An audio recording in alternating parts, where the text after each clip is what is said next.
ఏది అయినా ట్రై చెయ్యి ఆచి చికెన్ మసాలా. ఆచి చికెన్ మసాలా 26 సంవత్సరాల నమ్మకం, లక్షలాది సంతోషకరమైన వివాహాలు. తెలుగు మ్యాట్రిమోనీని డౌన్లోడ్ చేయండి. ఎట్టకేలకు ఎమ్మెల్సీ అనంతబాబు అరెస్ట్. అసలు కథ ఇప్పుడే. ఇక వివరాల్లోకి వెళ్ళినట్లయితే ఎమ్మెల్సీ అనంతబాబు ఏదైతే డ్రైవర్ సుబ్రహ్మణ్యానికి సంబంధించిన హత్య కేసు, ఈ కేసుకు సంబంధించిన దాంట్లో అడుగడుగున అన్ని సెన్సేషనల్ థింగ్సే. ఇందులో ప్రధానంగా ఏంటి, ఫస్ట్ ఆయన అంతటికి ఆయన హత్య చేసినట్లుగా పోలీసుల దగ్గర ఒప్పుకోవడం. ఇక దాని తర్వాత ఏం జరిగిందో తెలుసు. బెయిల్ మీద మరలా బయటకు వచ్చాడు, జైలుకి వెళ్ళి వచ్చిన తర్వాత అది ఊరేగింపులు. ఆ తర్వాత అక్కడి నుంచి పార్టీ సమావేశాలు. సరే, పార్టీ సమావేశాల్లో వాళ్ళు హత్య చేసిన వాళ్ళు, దొంగతనాలు చేసిన వాళ్ళు, అక్రమాలు చేసిన వాళ్ళతో పెట్టుకోండి. కానీ ఆయన ఎవరు, ఎమ్మెల్సీ అంటే ఏంటి, పెద్దల సభ, శాసన మండలిలో ఆయన ప్రాతినిధ్యం వహిస్తున్నటువంటి వ్యక్తి. అటువంటి వ్యక్తి పెద్దల, పైగా ఈ కేసుకు సంబంధించిన దాంట్లో బెయిల్ మీద వచ్చినప్పుడు కూడా అక్కడికి వెళ్ళి మళ్ళీ ఆ శాసన మండలిలో కూర్చోవటం. ఇది ఆ పార్టీ యొక్క నైజం. ఇక తర్వాత కూడా ప్రభుత్వ అధికారంలోకి రాగానే దీనికి సంబంధించిన కేసు మరలా తిరగదోడటం. ఇక అన్నీ ఒకదాని తర్వాత ఒకటి బయటికి రావటం. ఎవరు ఊహించని విధంగా లక్ష్మీదుర్గ తన సతీమణి ఆవిడ ప్రమేయం ఉండడం, తర్వాత ఎక్యూజ్డ్ 2గా ఆవిడని దాంట్లో చేర్చడం జరిగింది. ఇది ఎలా ఉంటే ఈ పోలీసులకి మరి నాకు తెలిసి గతంలో ఏ ప్రభుత్వం అధికారంలో ఉండగా ఇటువంటి పరిస్థితి తలెత్తలేదు. కానీ వాళ్ళ స్థాయిలు, ఏ స్థాయి వాళ్ళైనా కానీ ఇక్కడ బలైపోయారు.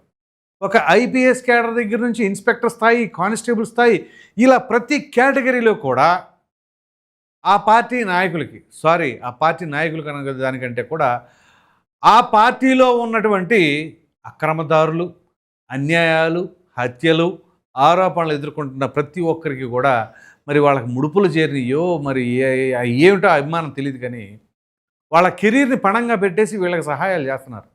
ఒక బోరుగడ్డ అనిల్ దగ్గర నుంచి కావచ్చు, చాలామంది ఉన్నారు. ఇప్పుడు ఎమ్మెల్సీ అనంతబాబు సంగతి కూడా అదే. చివరికి ఇప్పుడు ఆ సిఐ రవికుమార్, ఆయన పైన కూడా వేటు పడిందిగా, ఇది జరిగింది. సో అప్పట్లో ఐపీఎస్లో ఎవరు, పిఎస్ఆర్ ఆంజనేయులు, పివి సునీల్ కుమార్ ఏమో రఘురామకృష్ణరాజు గారి కేసు, సునీల్ నాయక్, పిఎస్ఆర్ ఆంజనేయులు కాదంబరి జత్వాని కేసులో కాంతిరాణ టాటా, విశాల్ గున్ని, ఇప్పుడు ఇక్కడ సిఐ రవికుమారు, అప్పుడు వైఎస్ వివేకానంద రెడ్డి గారి హత్య కేసు అప్పుడు సిఐ శంకరయ్య, ఇలా ఎంతమంది, ఒకరా ఇద్దరా? ఇప్పుడు ఆ ప్లేస్లో సిఐ రవికుమారు. ఇది జరిగింది. ఇన్ఫర్మేషన్ లీక్ చేయడం, పారిపోవడం ఏంటి అసలు? హత్య చేసాడని తనే ఒప్పుకొని మళ్ళీ పారిపోయి ఏం చేద్దామని, అసలు ఏం సాధిద్దామని? మరలా ఇవాళ ఏమైంది, ఇవాళ కోర్టుకు హాజరుపరిచారు. రాజమండ్రి వచ్చాడు, కోర్టుకు అటెండ్ అయ్యాడు. అటెండ్ అయిన తర్వాత ఇవాళ పోలీసులు అరెస్ట్ చేసి సర్పవరం పోలీస్ స్టేషన్కి తరలిస్తున్నారు. ఇవాళ కూడా రాలేదనుకోండి, ఒకవేళ షూట్ ఎట్ సైట్ ఆర్డర్స్ వస్తే అలాంటి పరిస్థితి. సో ఎందుకు తెచ్చుకున్నారు వీళ్ళు? ఇతను ఎమ్మెల్సీ, అది జగన్మోహన్ రెడ్డి గారి పార్టీకి సంబంధించిన వ్యక్తి. ఇది వీళ్ళ ఘనత. సో ఇప్పుడు అసలు కథ ఏంటి? ఈ కథ ఎలా ఉంటుందంటే, ఇప్పుడు మామూలుగా మొన్నటిదాకా డోర్ డెలివరీ చేశారు అది ఇది అని ఉంది కదా. ఇప్పుడు వైఫ్ అండ్ హస్బెండ్ ఇద్దరు కూడా దాంట్లో నిందితులే అని చెప్పి సాక్ష్యాధారాలతో సహా పోలీసులు అందజేశారు కోర్టుకు అని చెప్పేసి అంటున్నారు. మరి ఇటువంటి క్రమంలో ఇప్పుడు వీరిద్దరికి సంబంధించిన ఎపిసోడ్ ఏ రకంగా మారబోతా ఉంది, అది పార్టీకి ఎలా ఉండబోతుంది, మరి పార్టీ దాన్ని ఎలా డిఫెండ్ చేసుకుంటుంది, ఎవరైనా డిఫెండ్ చేసుకునే పరిస్థితి ఉంటుందా? ఆ పార్టీ నాయకుడు జగన్మోహన్ రెడ్డి గారు, ఆయన పైన కేసులు, 1 కాదు 2 కాదు, అనేక రకాలైన కేసులు. అలాగే అవినాష్ రెడ్డి, ఆ పార్టీ ఎంపీ, ఆయన పైన ఈ హత్యారోపణ, వైఎస్ వివేకానంద రెడ్డి గారి హత్య కేసు సంబంధించి. Mithun Reddy liquor, Chevireddy Bhaskar Reddy liquor. So వైసీపీలో ఎలిజిబిలిటీ క్రైటీరియా అంటే వాళ్ళపైన కేసులు ఉంటేనే ఈ రకంగా కొనసాగుతారా నాయకులుగా? అంటే కేసులు ఉన్న వాళ్ళకంటే కూడా కేసులు లేని వాళ్ళే తక్కువ మంది ఉన్నారు వైసీపీలో అన్నట్టుగా ఉంది. అంటే మంత్రులుగా చేసిన వాళ్ళు కూడా అదే పరిస్థితి. అది రోజా కావచ్చు, ఆవిడెవరు విడుదల రజనీ కావచ్చు, అతని పేరేంటి, పేరు నాని ఉన్నాడా, జోగి రమేష్ ఉన్నాడా, ఇంకా అనిల్ కుమార్ యాదవ్, ఎంతమంది, పెద్దిరెడ్డి రామచంద్రారెడ్డి, మదనపల్లి ఫైల్స్, అలాగే అంబటి రాంబాబు, అదే సిఎంఆర్ఎఫ్ దాంట్లో ఏదో ఉంది. ఆ కేసులు లేకుండా ఉన్నవాళ్ళు చాలా అరుదు. అది పరిస్థితి. సో ఆ ఎలిజిబిలిటీ క్రైటీరియా ఏంటి అంటే, నీ మీద ఎన్ని కేసులు ఉన్నాయి, రైట్, అయితే నీకు ఈ పదవి. ఇప్పుడు జోగి రమేష్ ఉన్నాడు, చంద్రబాబు నాయుడు ఇంటి పైకి వెళ్తే మంత్రి, అంతే కదా. సో ఆ ప్రకారంగా వాళ్ళు ఒక ఎలిజిబిలిటీ క్రైటీరియా పెట్టుకొని వాళ్ళకి ఆ ప్రయారిటీ బేసిస్లో ఇస్తున్నారు. సో ఇప్పుడు ఈ కేసు ఎట్టి పరిస్థితుల్లో నవంబర్ 30వ తేదీ లోపల తేల్చాల్సిందే అని చెప్పేసి కోర్టు తెలిపింది. అప్పుడు ఖచ్చితంగా ఆధారాలు ఉన్నాయి, ఇక తప్పించుకోవడానికి ఆస్కారం లేదు. ఇక భూమి తల్లకిందులు అవ్వాలి ఒకవేళ ఈయన తప్పియాలంటే. ఒకవేళ ఈయన తప్పిటానికి వచ్చి ఇంకెవరిని ఇరుక్కుపోతారేమో. పైగా వీళ్ళు ₹1,00,000 ఇచ్చి ప్రలోభాలకు గురి చేసి మాకు అనుకూలంగా చెప్పి, ఏంటి అనుకూలంగా చెప్పేది? ఏ రకంగా ఉంటుంది? ఆల్రెడీ ఒప్పుకున్నావు నువ్వు స్టేషన్లో, మళ్ళీ వచ్చేసి అనుకూలంగా ఎలా చెప్పించుకుంటావు? అఫ్కోర్స్ కోర్టుకు కావాల్సింది ఏంటి? సాక్ష్యాధారాలు. ఆ సాక్ష్యాధారాలు ఉంటేనే జరుగుతుంది. ఇవి ఏమైనా మ్యానిపులేట్ చేస్తారా? చెప్పలేం. ఎందుకంటే ఇప్పుడు మనం చూస్తున్నాం చాలా కేసుల్లో ఏదో జరిగిపోతుందని ఊహించుకోవడం, ఆ తర్వాత నీరు గారిపోవడం జరుగుతుంది. మరి ఈ కేసులో తప్పించుకోవడానికి ఆస్కారం, పైగా ఎట్టి పరిస్థితుల్లో నవంబర్ 30వ తేదీ డెడ్ లైన్ అంటే అతి త్వరలోనే ఈ కేసు క్లోజ్ కాబోతుంది. కాకపోతే ఇప్పుడు అనంతబాబు భవిష్యత్తు ఏంటి? ఇప్పుడు గనక ఈ కేసులో అనంతబాబే దోషి అని గనక రుజువైతే, సాక్ష్యాధారాలతో కనుక రుజువు చేయగలిగితే, ఇది వైసీపీకి తీరని మచ్చ. ఎందుకంటే ప్రూవెన్ విత్ ఎవిడెన్సెస్.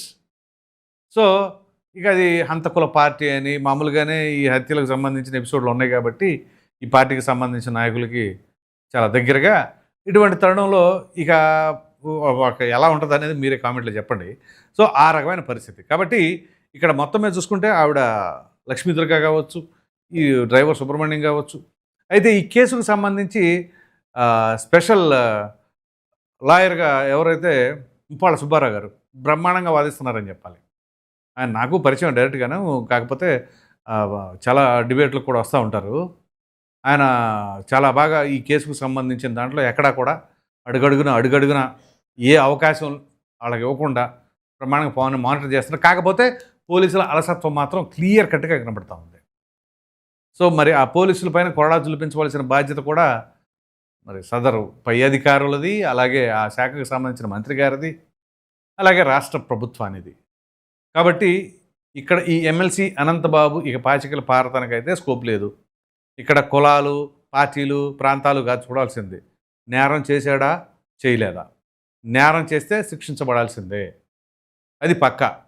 అతనే పార్టీ వాడు లేకపోతే ఎవరికి బంధువు అవన్నీ కూడా ఎవరు గమనించరు. తమ్ముడు తనవాడైనా సరే ధర్మం తప్పడన్నట్టుగా ఉండాలి ఇక్కడ.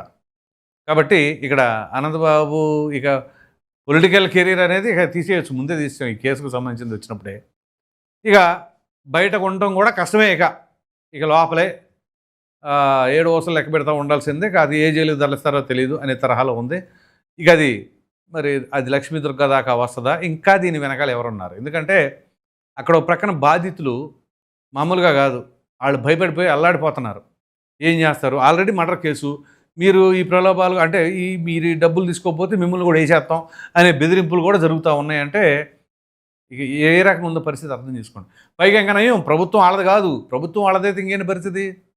దీన్ని మరి జగన్మోహన్ రెడ్డి గారు ఎలా డిఫెండ్ చేసుకుంటారు? ఎందుకంటే జగన్మోహన్ రెడ్డి గారికి బాగా సన్నిహితంగా ఉండే వ్యక్తి అనంతబాబు. చూసాం కదా, ఆయన జైలుకి వెళ్ళి వచ్చిన తర్వాత ఈయన వ్యాన్లో ఈయన పక్కన కూర్చోబెట్టుకోవడం కావచ్చు, బాగా సన్నిహితంగా మాట్లాడటం కావచ్చు, అలా ఉంటుంది. ఎంతైనా ఈయన అందంగానే ఉంటాడు అనంతబాబు కూడా. సో అదే అంటూ ఉంటారు కదా, వీళ్ళ అందం కోసం వాళ్ళ అందం చూసి ఈర్ష్య పుట్టి అరెస్ట్ చేశారని చెప్పేసి వల్లభనేని వంశీలాగా. ఇప్పుడు ఈయన ఏమి అందంగానే ఉంటాడు, కానీ ఈ అందం కోసం ఏమి అరెస్ట్ చేయట్లేదే. పోనీ చంద్రబాబు నాయుడుగా మనకు సంబంధం ఏమన్నా, పోనీ ఆ సామాజిక వర్గం కూడా కాదే, మా సామాజిక వర్గంలో నాకంటే అందంగా ఉన్నాడని వల్లభనేని వంశీని అరెస్ట్ చేశాడు అన్నారు. మరి ఈయనేం ఆ సామాజిక వర్గం కాదే. ఒకవేళ పవన్ కళ్యాణ్తో పోలుస్తాడు ఇది ఏమన్నా తీసుకొచ్చి. సో ఎనీహౌ ఇవి మాట్లాడే మాటలకి అక్కడ చేసిన చేష్టలకి ఏమైనా సంబంధం ఉంటుందా? 100% ఉండదు. సో మొత్తం మీద చూసుకుంటే ఈ కేసుకు సంబంధించిన ఎపిసోడ్లో మొత్తానికి ఈ డ్రైవర్ సుబ్రహ్మణ్యాన్ని కుటుంబానికి సంబంధించిన కుటుంబ సభ్యులు బాధితులు ఎవరైతే ఉన్నారో వాళ్ళకు ఒక విధంగా న్యాయం జరిగినట్లు ముందుగా వాళ్ళని లోపల పెడితే కొంతవరకు వాళ్ళు ఊపిరి పీల్చుకుంటారు. కాకపోతే ఆయన అనుచరులు, ఆ బెదిరించిన వాళ్ళు ఎవరెవరైతే ఉన్నారో మరి వాళ్ళపైన కూడా చర్యలు తీసుకోవాలి. ఇది చాలా ఇంపార్టెంట్. ఎవరైతే డబ్బులు ఇవ్వడానికి వెళ్ళారో లేకపోతే ఎవరెవరైతే బెదిరింపులకు పాల్పడుతూ ఉన్నారో వాళ్ళపైన కూడా చర్యలు తీసుకొని వాళ్ళకి ఎటువంటి థ్రెటనింగ్స్ లేకుండా కాపాడవలసిన బాధ్యత రాష్ట్ర ప్రభుత్వం పైన, అలాగే పోలీస్ శాఖ పైన ఉంది. మరి మీరేమనుకుంటున్నారు ఇప్పుడు అనంతబాబు భవిష్యత్తు పైన అనే అభిప్రాయాన్ని అయితే కామెంట్లో తప్పకుండా తెలియచేయండి. Thank you.